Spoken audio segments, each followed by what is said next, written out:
After briefly discussing it in class, our group decided to further investigate the smart grid. But Mike, what is the smart grid? Well, Noah, the smart grid essentially aims to re engineer the way that we consume natural resources.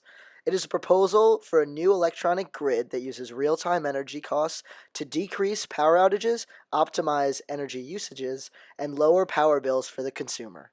Homes integrated with the smart grid technology will be able to communicate with the power plants themselves in order to optimize costs for users and lower the total energy usage.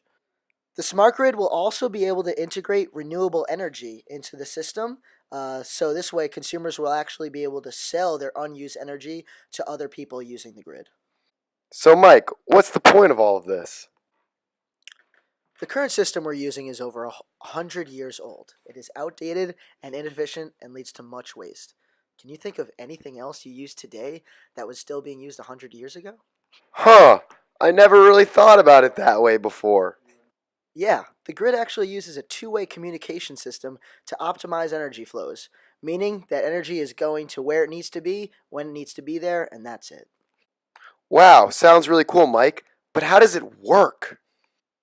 One plan for setting up this system is through the use of smart meters, which are essentially thermostats that go in your house that can communicate with the power plants themselves to send energy to household appliances all throughout one specific property.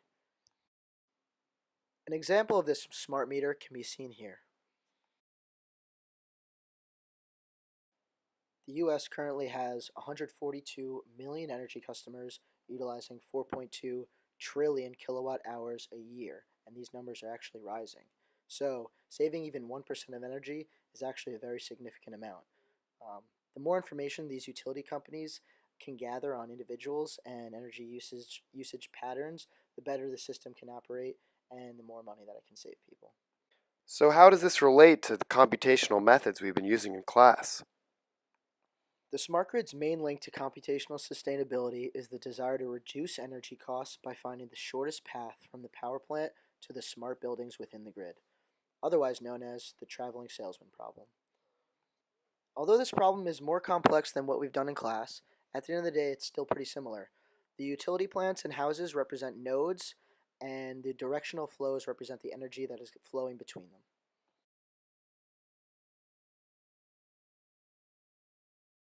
Many governments are now backing this smart grid push, including the US, China, and India. As of now, there are no global standards for the technology, and each country is actually developing its own smart grid task force.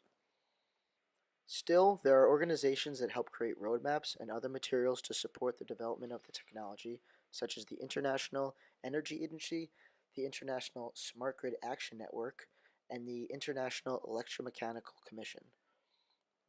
The IEC has actually published more than 100 standards for smart grid technologies, including advanced metering infrastructure, communication protocol, and distribution automation.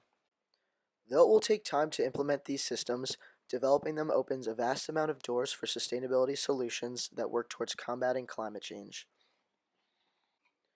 The smart grid technology attempts to improve the efficiency of energy usage today in order to enable the success of future generations. The system truly embodies what sustainable development works towards.